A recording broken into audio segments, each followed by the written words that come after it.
Hello, good evening and welcome to Business Live. Coming up, Governor of the Bank of Ghana hints of further reduction in interest rates in the coming months as he insists banks are responding to recent policy rate cuts. Activity by the banks is following the general stabilization, the general decline in other interest rates. We hope to see more of this as we go. We shall be discussing this further. Also in this bulletin, Bank of Ghana again advises licensed dealer banks that the renewal and continued validity of their foreign exchange trading licenses shall be contingent upon demonstrable and sustained compliance. We have more from the central bank. Plus, 3 petroleum production companies in court over 2 million cedi surface rental debt charged by the Ghana Revenue Authority. Working through what we call the exchange of information channel with the countries in which these 3 entities reside formally to be able to provide the fact that they owe taxes in Ghana. We have details of these and more for you. Please stay on.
Thanks so much for your time. I am Pius Kojobaka. Looking at our stories, the Bank of Ghana has advised licensed dealer banks that the renewal and continued validity of their foreign exchange trading licenses shall be contingent upon demonstrable and sustained compliance with applicable regulatory requirements and internal control standards. More in this report.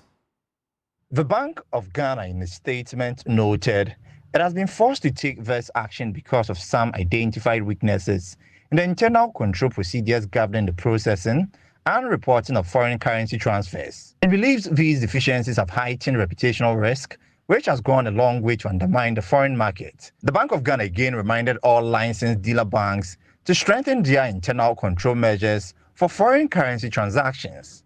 Some of the key regulations that the bank should comply with or risk losing their licenses include ensuring that all transactions are subject to appropriate anti-money laundering and combating the financing of terrorism checks, as well as ensuring that all suspicious activities are promptly reported. The Central Bank also reminded all licensed dealer banks failure to comply with these directives may attract sanctions in accordance with the Banks and Specialized Deposit Taking Institutions Act, Act 930, and the Foreign Exchange Act 2006, Act 7. All right, let's stay a while longer at the central bank because the governor, Dr. Johnson Isiama, has revealed that interest rates could reduce further from the current levels. This, he believes, is in line with the second-round effect of recent policy rate cuts and improved macroeconomic conditions. Answering questions from Parliament's Accounts Committee, Dr. Isiama insisted that commercial banks are already responding to the policy rate cuts. Madam Chair, on the contrary, the data suggests otherwise.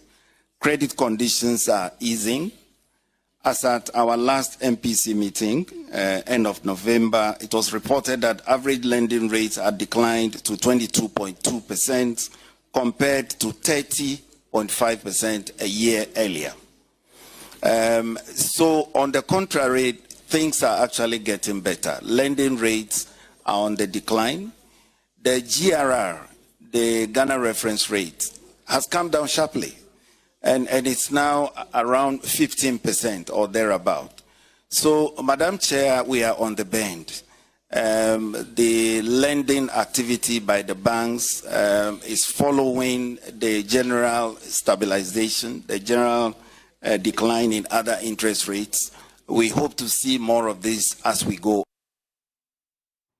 Let's expand this further. Bring in a senior finance lecturer at the University of Professional Studies, also a fellow at the Africa Watch or something. Eric Boachi Yadom, Dr. Eric Boachi Yadom joins us via Zoom for us to have this conversation. Thank you so much, sir, for making time to join us here on Business Live. And we want to understand whether already banks are responding adequately to the recent policy rate cuts and what factors might influence their decision to pass on the recent cuts to customers largely.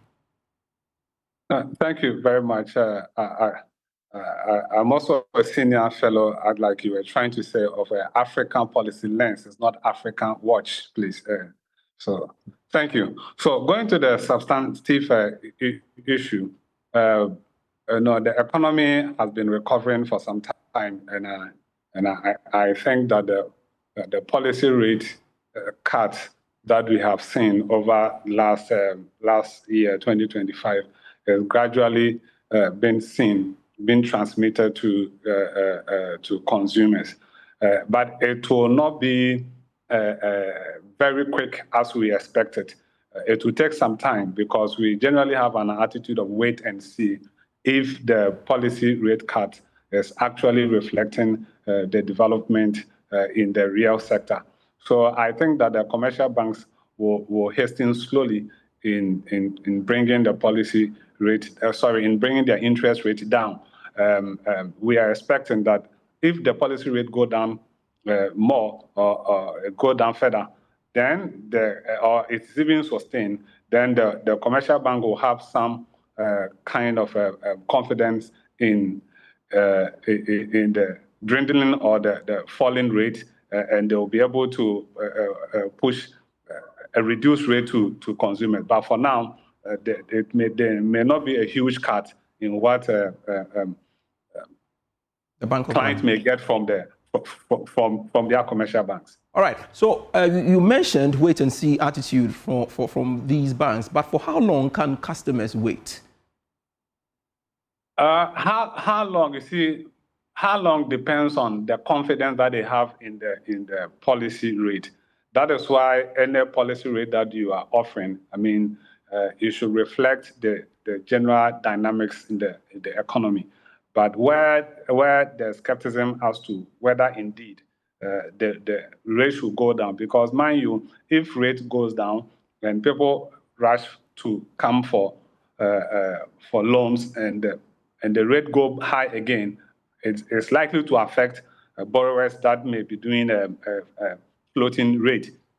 So the confidence in the economy is what will cause commercial banks to be able to bring it down. Most often, the central bank may end up appealing to commercial banks to bring their rates down, but it's more of business, that you don't want to also bring it so down to a point where it may affect your general operations. So the wait and see attitude will continue to persist until a certain level of confidence businesses or commercial banks get that level of confidence they expect to see in the economy. Dr. Boachi Yadom, now the chair of the Public Accounts Committee believes that looking at the level of reduction in the policy rate and of course inflation rates within the past 12 months now, interest rates should have dropped drastically to complement the current trend. And I guess she's right, isn't she?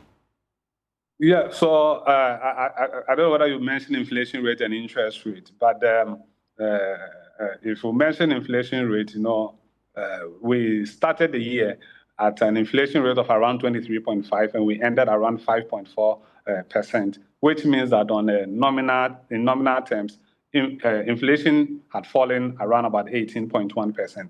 If we look at the percentage-wise, the inflation is about over 77%, which is so significant that it should have even altered prices significantly in the general market. Yes, there are some level or some drop in prices, but the rate that inflation has fallen is not really reflecting in the real marketplace.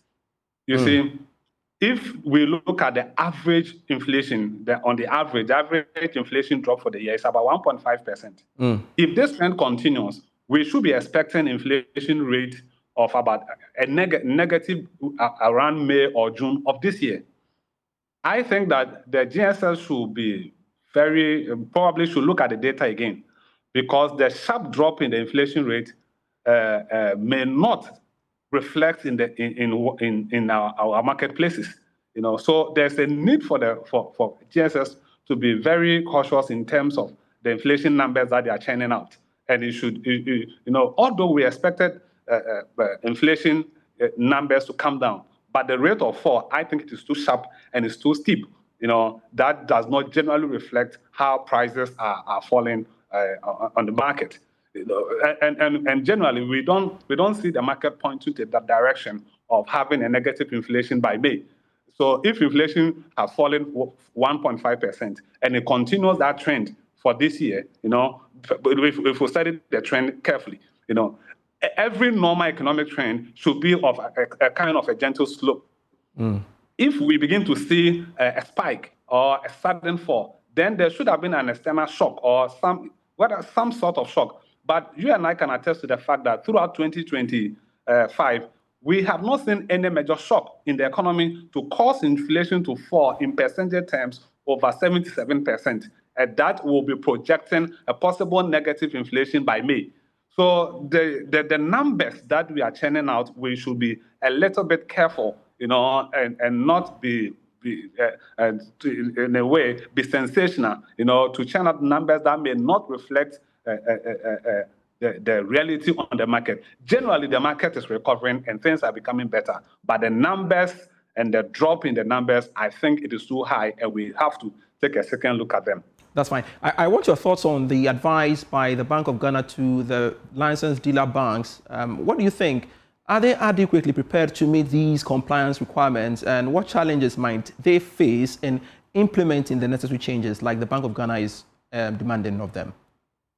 I think as a regulator, you should be ahead of the market, and I agree with the central bank or the Bank of Ghana in putting those measures in place. Last year, we were told that even some forex that were contracted to import goods, the goods never came. So as a regulator, you should be ahead of the market. You should be able to strengthen regulators to be able to reduce the extent to which players take advantage of the market.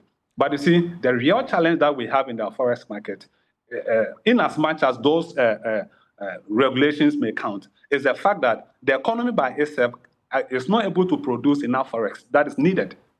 Economy that has import, the average import we have for the past 3 years is around $25 billion. And the Bank of Ghana, in 9 months last year, injected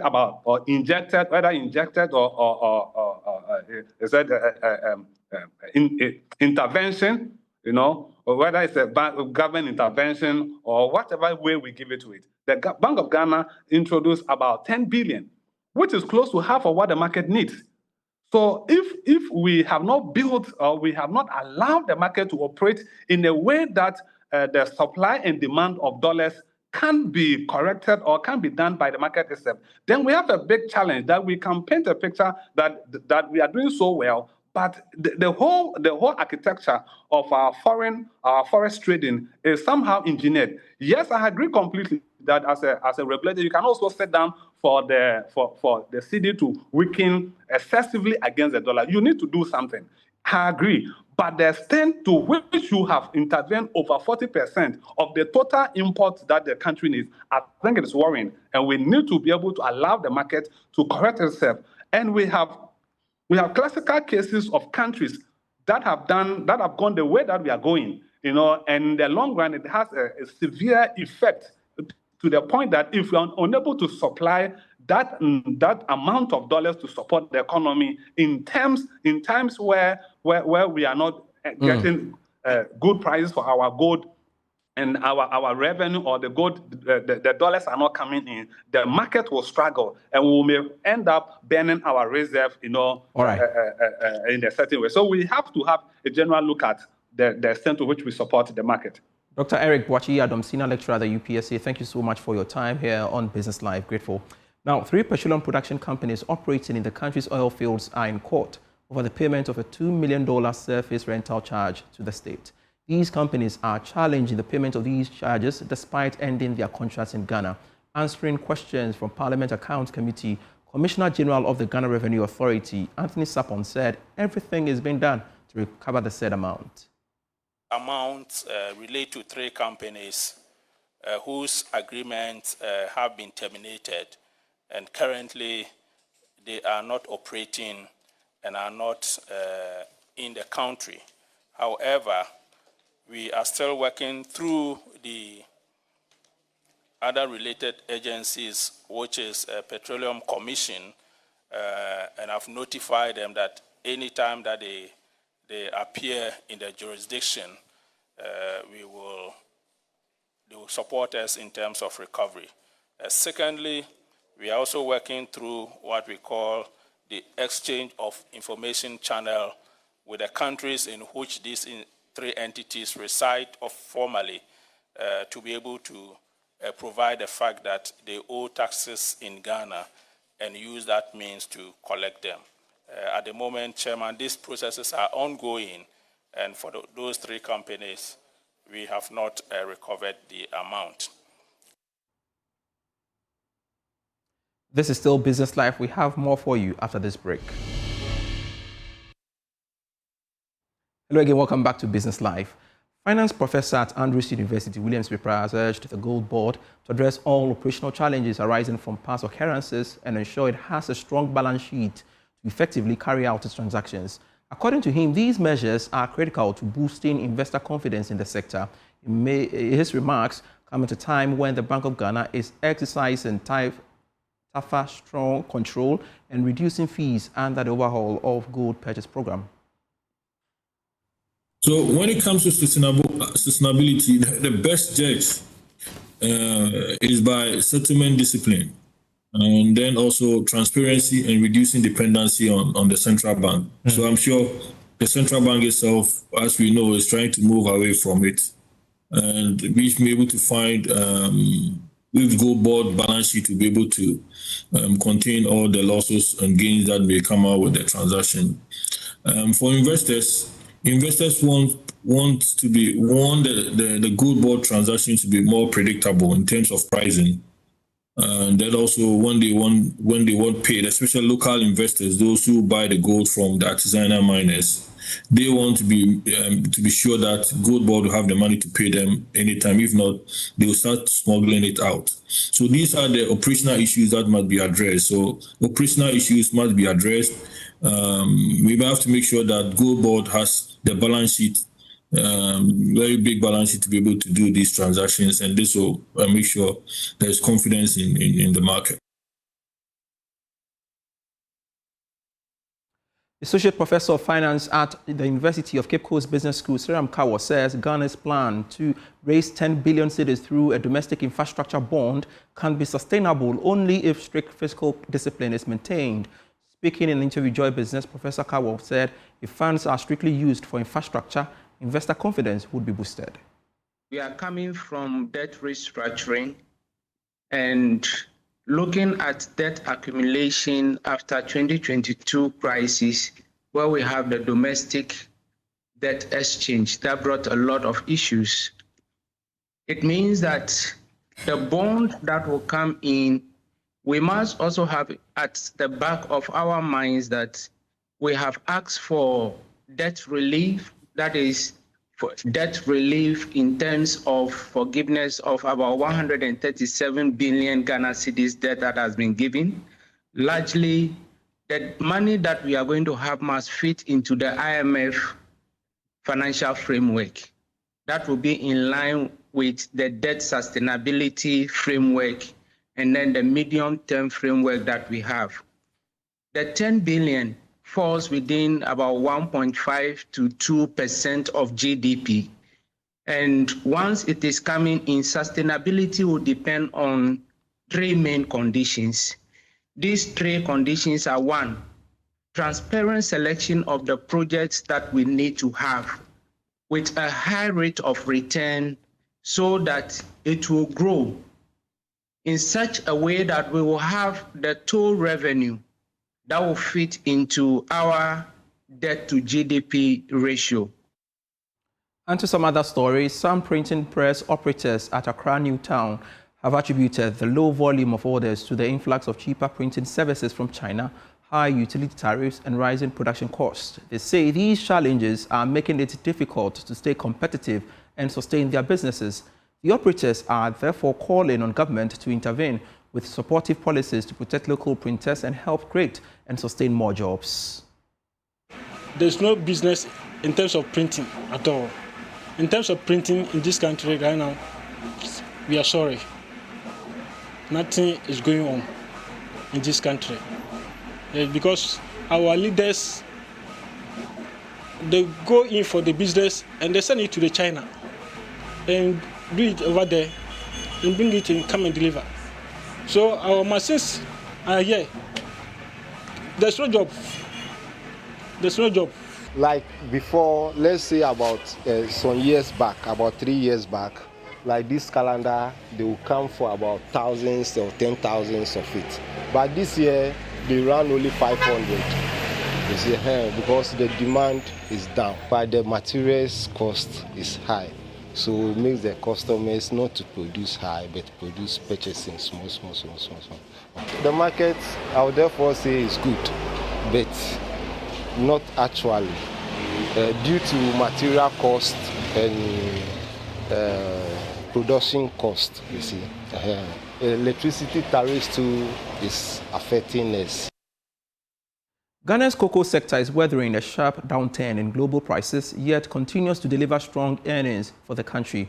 Winston Taki has more in this report.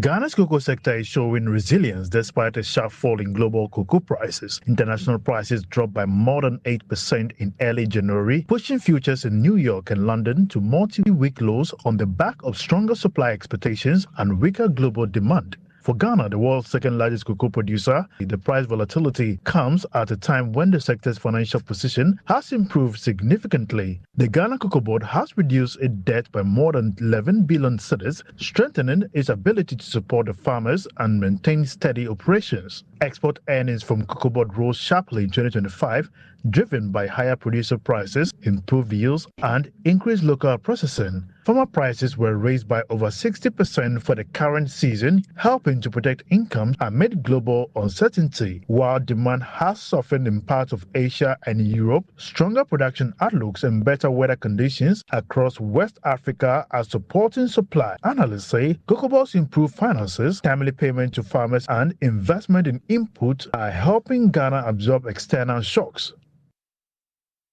Let's now go to myjoyonline.com/business for some quick read on that portal. Government plans 10 billion cedis domestic infrastructure bond to fund roads, boost economic recovery. We brought you that story here on Business Live. Also on that portal, you would see renewal of foreign exchange trading licenses contingent upon sustained compliance regulatory requirements. That's according to the Bank of Ghana to banks. Also on that portal, you see ORC begins enforcement of 500 cedis penalty for failure to file beneficial ownership information. Also on that portal, you see passenger arrivals at airports drop marginally in 9 months of 2025, but container traffic, increasing. And we have more stories when you log on to myjoyonline.com/business. I am Pius Kojobaka. Let's connect at 8 p.m. with Prime Business.